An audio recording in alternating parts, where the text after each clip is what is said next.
그래서 차라리 말을 안 하는 게 제 정신 건강에 나을 것 같다는 생각까지 들어요. 한 가지 궁금한 건 과연 이 사연을 쓰신 분은 몇 살일까라는 생각이 듭니다. 네, 최소 고등학생 정도는 보고 있습니다만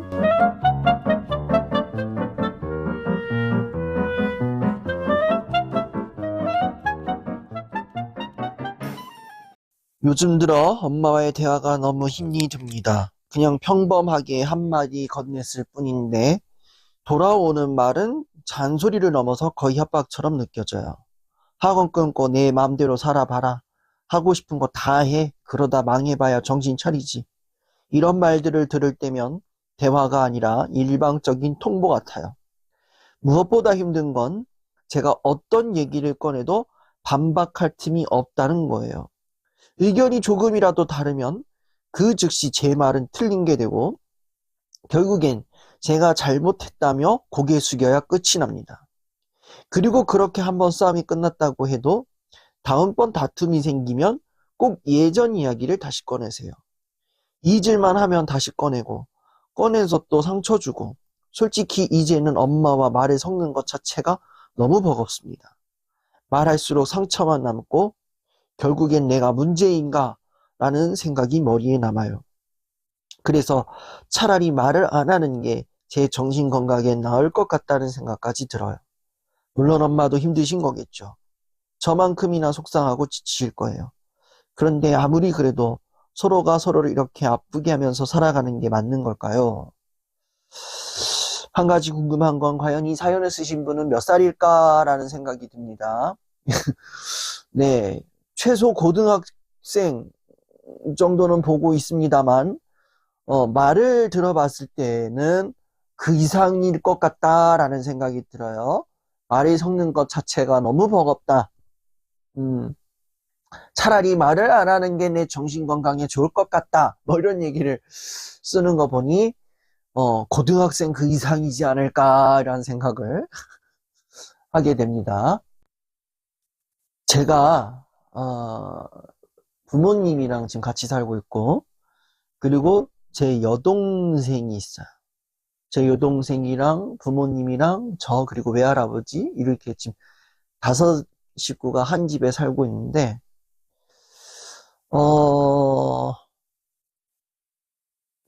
제 여동생이랑 엄마가 거의 대화를 할 때마다 하루에 한 번씩은 약간 부딪혀요.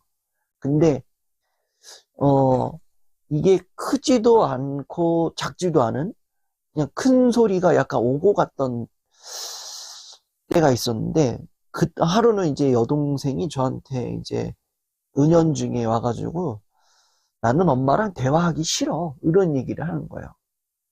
그래서 뭔 얘기였나 이렇게 들어봤는데 이제 제가 때는 이제 지지난달 2월달 이제 제가 정기강연 끝나고 이제 집에 왔을 때 했던 얘기인데 여동생이 자기는 엄마랑 대화하기 싫다는 거야. 왜 그러냐 그랬더니 대화하다가 또 부딪혔대요. 무슨 대화를 하다가 또 부딪혔나 이렇게 봤더니 이제 여동생은 연애를 하고 있어요. 예, 얘는 저보다 나은 애예요. 예, 얘는 연애를 하고 있고 그리고 남자친구도 있고 그 이제 연애 관계다 보니까 연애를 하다 보면은 뭐 많은 걸 하잖아요. 근데 이 남자친구는 지금 군대에 가 있어가지고 뭐 그냥 연락만 주고받고 뭐 연락도 자주 하고 뭐 군대 가기 전에는 뭐 이제 어 데이트도 좀 하고 그리고 또 얼굴을 제가 확인해 봤는데 얼굴은 좀 교통정리는 괜찮았어요. 예, 굉장히 얘는 왜 모델을 안 하지? 싶을 정도로 정말 잘생긴 애였는데 제 주관에서는 근데 이제 뭐 그 얘기를 한 거야. 뭐 이제 그때 데이트도 좀 했었고 뭐 우리 지금도 뭐 전화 종종 주고받고 뭐 이런 저런 얘기를 이제 손님들이 있는 가운데서 얘기를 했었나 봐. 전 연애를 하고 있어 그랬더니 엄마가 야, 너 때가 무슨 연애야? 그냥 친구면 친구지 이놈 새끼야. 벌써부터 까져가지고 뭐 벌써부터 연애? 친구는 친구야. 그게 뭐 영원히 갈 줄 알아? 뭐 이렇게 얘기를 하면서, 그리고 이제 뭐 그런 얘기를 했었대요. 뭐 이제 너는 좀 남자를 만나더라도 좀 제대로 된 남자를 만나야지. 어디서 얼굴은 기생오래미 같이 생긴 새끼를 만나가지고 저번에도 연애하다가 크게 대인 돕는 새끼가 뭘 또 연애를 해 이러면서 또 이제 이게 난리가 났었나. 그러면서 이제 손님들이 있는 그 사이에서 막 고성이 막 오고 막 나도 뭐 이렇게 막 왔다 갔다 했나 봐요. 그러면서 이제 얘가 지쳐가지고 이제 두 번 다시 엄마랑 대화를 안 한다 이런 얘기를 하는 거예요. 어 저희 집에는 이제 두 모녀가 부딪힐 때가 딱 주제가 딱 한정돼 있어요. 첫 번째는 연애 문제고 두 번째는 돈 문제예요. 요 주제로 만났다 하면은 이거는 거의 뭐 소리 없는 전쟁이에요. 진짜 뭐 남북 정상회담 이상으로 정말 시끄러운 그러한 소란이 오고 가는데 제 입장에서는 굉장히 버거워요. 제가 그 중간에 껴가지고 그 이야기를 듣는다는 것 자체가 굉장히 버거운 일인데 어 뭐 양쪽이 이 얘기를 대충 들어보면 헤아릴 수 있어요. 뭐 이제 동생의 입장에서는 왜 내 연애사를 간섭하느냐. 나도 엄연히 성인이다. 나도 민증이 나왔다. 그리고 내 연애는 나와 남자친구 둘이 하는 얘기거지. 어느 누가 간섭을 해가지고 우리의 연애사를 이렇게 껴드는 건 옳지 않다. 그게 설령 가족일지라도 아니다. 이러한 게 좀 강하게 있어요. 그리고 이제 엄마의 입장에서는 너는 내 딸인데, 너 내 딸인데 내가 걱정돼서 하는 얘가 그렇게도 못 믿어니? 그리고 너 연애 잘못해가지고 너 이상한 남자 만나면 어떡할라 그래? 엄마 봐봐. 엄마도 아빠랑 결혼해가지고 얼마나 지금 너희 아빠 내 잘생긴 줄 알았는데 지금 뭐니? 완전히 지금 그러면서 너라도 좀 제대로 된 사람 만나! 뭐 이렇게 또 이게 또 흘러가는 거야.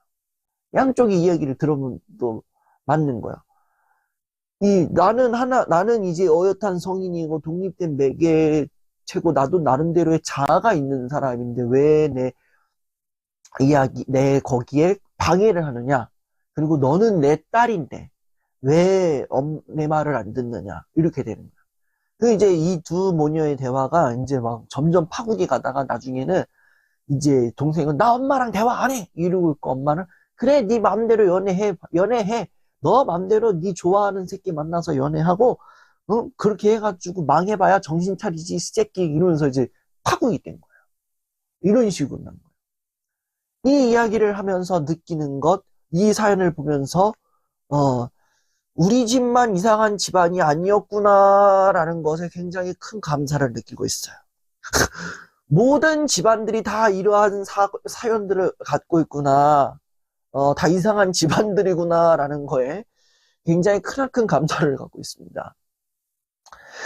제가 이 이야기를 저번에 했었을 거예요. 모든 관계에서 굉장히 가까운 거리는 물리적으로 보나 정서적으로 보나 가족이에요. 왜냐? 이 가족은요, 1차 사회화 집단이거든요. 1차 사회화 집단이라고 이 개인 한 사람이 태어나는 순간부터 노년에 이르는 과정까지 사회화 과정을 거친단 말이에요. 근데 그 사회화 기간이 1차 사회화 집단이 있고 2차 사회화 집단이 있는데 1차 사회화 집단은 가족이에요. 더군다나 이 가족 중에서 내 원가족이라 해가지고 내 부모, 내 형제, 내 자녀 이렇게 해가지고 요 세대가 딱 원가족이거든요. 원가족이 내 정서적으로나 거리적으로나 굉장히 가까운 거리에 있는 거예요. 근데 여기서 중요한 건 뭐냐.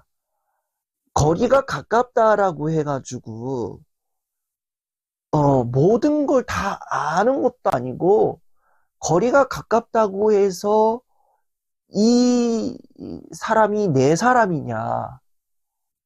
이건 그렇지 않다라는 거예요. 그렇지 않다라는 거죠.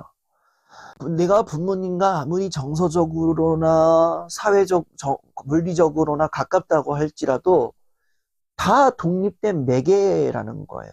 생각해 보세요. 어, 이제 우리 부모님들이 가끔가다 그런 얘기를 해요. 이제 부모님들이 이제 너와 나랑은 이제 되게 가까운 거리야. 나는 엄마는 너랑 친구처럼 지내고 싶어. 이렇게 얘기를 해요. 근데 막상 이제 평범하게 한마디 건네면서 이제 그러는데 은연중에 막 이런 얘기를 하는 거야. 막, 야, 네가 그렇게 왜 그랬어? 어떻게 그럴 수가 있어? 너 내 딸 맞아? 내 아들 맞아? 이렇게 말하고 막. 어딜 엄마가 말하는데 말대답이야, 이 새끼야! 어? 엄마 말 들어. 엄마가 다 맞아, 이 새끼야. 어? 응? 엄마 말 안 들어? 너 그러다가 너 인생 망하는 거야, 이 새끼야. 그건 네 맘대로 해봐라, 이 새끼야. 이렇게 흘러간단 말이야. 이게 참, 아이러니한 상황인 거죠. 이 말을 하는데 근본적인 이 내면은, 엄마가 막 지킬앤 하이든가, 막 이제 뭐 자아가 막 이제 막 여러 개로 막 분열났나, 뭐 이게 아니라, 부모의 입장에서는 아직까지도 내 자녀라는 그러한 머리가 그러한 생각이 있는. 이 자녀는 독립된 매개가 아니라 얘는 나에게 종속된 존재이다. 예. 고급 어휘가 나왔어요. 매개 관계, 종속 관계요. 이렇게 얘기가 깊어지면 안 되는데. 하여튼, 그렇게 얘기하는데 이유는 아직까지도 부모 입장에서는 이 자녀를 종속, 얘 소유격으로 보는 거예요. 얘 소유격으로. 소유격인 관계로 보다 보니까 이 자녀는 내 말에 무조건 순응을 해야 되고 얘는 내 말에 무조건 옳게 내 말대로 해야 되고 내 말에 무조건 옳다고 반응을 해야 돼. 이런 식으로 가는 거야. 내가 원하는 방식대로 얘는 자라야 해. 이런 게 가는 거예요.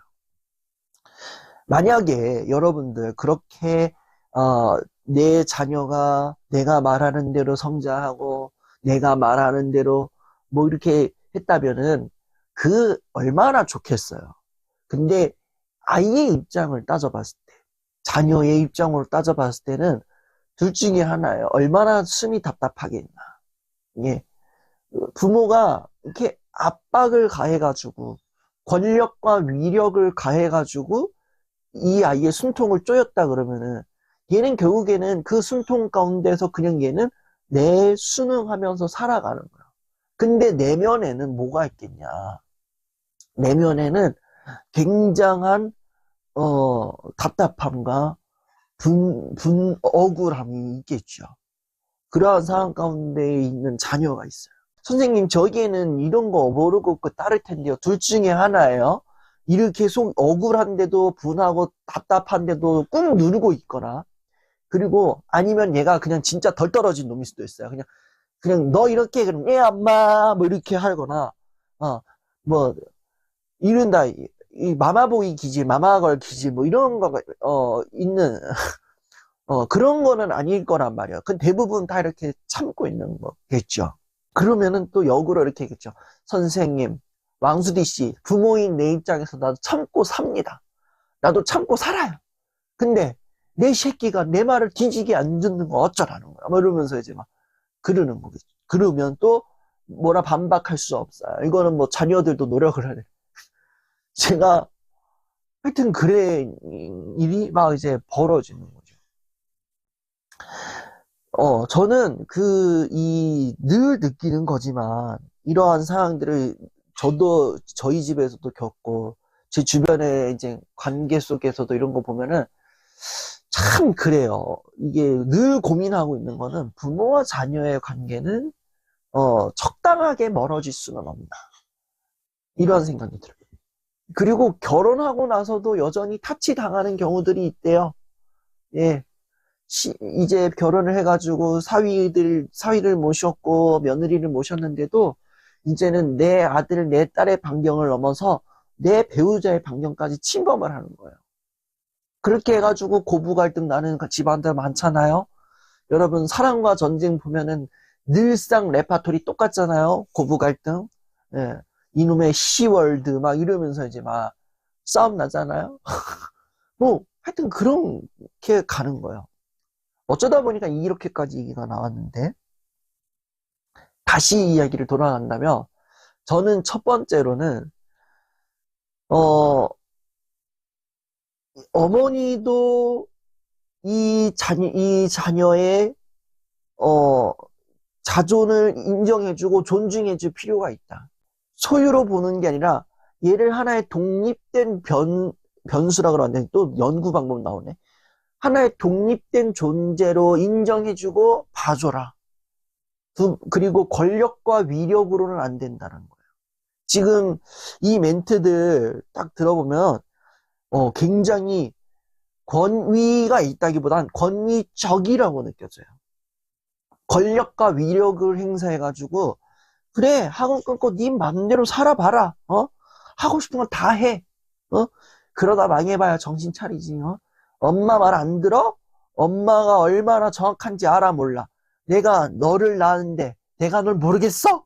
이런 식으로 가는 거는 굉장히 이건 권위적인 거예요.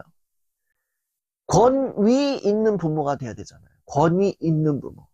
그럼 권력과 위력이 아니라 권면과 위로로 이 아이를 이제 양육을 해줘야 되겠죠. 그렇게 가야 되는 거죠. 소유로 보는 게 아니라 하나의 존재로 봐주는, 이 아이는 하나의 인격체를 가지고 있는 아이로 봐주고, 하나의 인격체로 보면서 이제 조금씩 조금씩 이제 멀리서 지켜보는 연습을 해야 되지 않나. 이런 생각을 좀 해요. 이게 첫 번째고, 두 번째로는 이것도 이제 앞에서랑 똑같은 연장선상이겠는데 서로의 생각을 조금 존중할 줄 알아야 된다라는 거예요. 서로의 생각을. 이 사연자도 어머니의 생각을 이해할 필요도 있고 어머니도 이 사연자의 생각을 이해할 필요가 있지 않을까. 이해하려는 노력을 해야 되지 않을까 그런 생각을 해요. 대화에서 늘 다툼이 일어나는 원인 중에 하나가 뭐냐면은 이 대화를 하다 보면 서로의 생각을 이해하지 않으려고 해요. 제 생각이 그렇구나, 그럴 수 있어. 얘 생각이 그렇구나, 그럴 수 있어. 이런 게 아니라 다르면은 정말 첨예하게 내 생각이 옳다라고 얘기를 하면서 자꾸 막 목소리를 키운다거나 아니면은 뭐 극단적인 말을 한다거나 막 그런 식으로 막 이제 표현을 하는 거예요. 근데 그렇게 하다 보면 결국에는 이 대화는요, 어느 한쪽이 죽어나는 결과가 나올 수도 있고, 서로가 서로를 죽이는 결과가 나올 수도 있는 거예요. 여기서 말하는 죽인다는 결과가 진짜 이렇게 뭐 살인사건을 낸다 그런 얘기가 아니라, 한 사람의 영혼을 억누르게 만든다거나, 서로의 영혼을 갉아먹게 만드는 일이 분명히 벌어진다는 거예요. 지금 우리의 상황들이 딱 그렇지 않아요? 뭐 관계뿐만 아니라 바깥을 나가서도 서로의 생각이 다르면은 그럴 수 있어가 아니에요. 왜 저래? 네 생각이 과연 맞다 생각해? 아니다 그러면은 나쁜 놈으로 찍어버리는. 내 말 안 듣는 놈. 상종하지 못할 놈. 이런 식으로 이제 가는 거고. 가족끼리도 서로의 생각이 다르다 그러면은 억누르려고 그러고. 무조건 막 이제, 극단적인 말하고. 내가 이 새끼를 호적에서 파버릴까 보다. 맞아. 나를 그냥 호적에서 파줘라. 나 집 나갈란다. 뭐 이런 얘기하고. 그런 식으로 가는 거죠. 서로의 입장 차가 있다 느껴지면 그 입장 차를 이해할 수 있어야 된다는 거예요. 그 입장 차를 서로가 이해하려는 노력이 없으면은 이 가족 관계는 회복되지 않는다는 거죠. 부모와 자녀가 서로와 서로의 독립된 인격체로 서로 존중해주고 서로의 생각을 이해해주면서 그리고 그 이해하는 마음 가지고 서로가 대화 테이블로 나와서 서로 좀 진지하게가 아니라 진솔하게 그 감정을 좀 터놓고 얘기를 해보는 게 좋은 방법이 아닐까 싶어요. 그러면은 이제 어느 정도 이해를, 부모님도 이분에 대해서 이해를 할 수 있는 거고, 이 사람도 부모님에 대해서 이해할 수 있는 거고, 그런 거게 되겠죠. 모든 관계는요, 소유격이 아니에요. 소유격이 될 수 없어요, 저는. 그렇게 생각을 해요. 누군가의 소유가 되려고 하는 순간, 이 사람을 내 소유로 만들려는 순간, 그때부터 뭐가 시작되냐면은, 틀 짜는 작업을 시작하는 거예요. 틀에 맞추는 작업을 하는 거예요. 이 사람에게 맞는 틀이 뭘까냐? 이 사람을 내 틀에 맞게끔 해야 돼 하면서 막 하는 거예요. 근데 거기서 얘가 이것이 이 사람이 내 틀에 맞추려는 작업에 들어가지 않으려고 한다 그러면은 그때부터 이제 간섭 아닌 간섭이 시작되고, 왜 그랬어? 저랬어? 막 험한 소리들이 막 오가는 거예요. 그렇게 돼서는 안 된다는. 틀에 맞추려고 하지 마세요. 틀에 맞추려고 하지 말고 물 흐르듯이 그냥 흘려 보내는 일이 굉장히 중요하다. 그렇게 해야 관계도 좋아지고 서로가 서로 각자가 좋아지는 거죠. 서로가 서로도 좋아지고 내 개인 입장에서도 좋아지는 거예요. 틀에 맞추려고 하는 사람도 속 뒤집어지겠죠. 그리고 그 틀에 들어가기 싫은 사람도 속 뒤집어지겠죠. 근데 관계를 소유라는 그 틀에서 벗겨내면은 모든 것이 그냥 흘려가는 거예요. 오히려 더 좋아질 수 있어요. 그러니 이 관계, 이 부모님과 자녀의 관계는 모든 것들을 다 걷어내고 그냥 흘려보내는, 그리고 서로의 생각이 서로 다르다라고 할지라도 극단적인 표현이나 언성을 높이기보다는 진짜 생각을 한번 물어보고 그 생각에 대해서 조금이라도 차분하게 답을 해주면서, 그렇게 하면서 어느 부분에 조금 결론이 날 수 있는 그 지점을 찾아서 서로가 좋게 좋게 대화를 마무리할 수 있지 않을까, 이러한 생각을 하게 됩니다. 하여튼 이 관계가 조금 부모님과의 관계가 좀 좋아졌으면 좋겠어요. 오히려 이 사연을 하면서 이분의 이야기를 들어줘야 되는데 어쩌다 보니 제가 부모님을 혼낸 사연이 돼서 좀 그러네요. 하여튼 네, 좋은 부모님과 사이가 다시 좋아질 수 있기를 응원하겠습니다. 나뿐만 아니라 아들, 손자, 며느리 다 불러 모으세요. 아니면 정말 내 주변에 힘든 친구가 있다, 걔만 보내지 말고 걔 멱살 잡아가지고 같이 오세요. 저만의 빛 비춘다가 아니라 저와 여러분이 함께 빛을 비추는 그러한 빛 비추다 강연이 되었으면 좋겠습니다. 그래서 정말 언젠가는 모르겠지만 정말 빠른 시간 안에 저와 함께 이야기 나누고 또 하는 그런 빛 비추다 강연이 되기를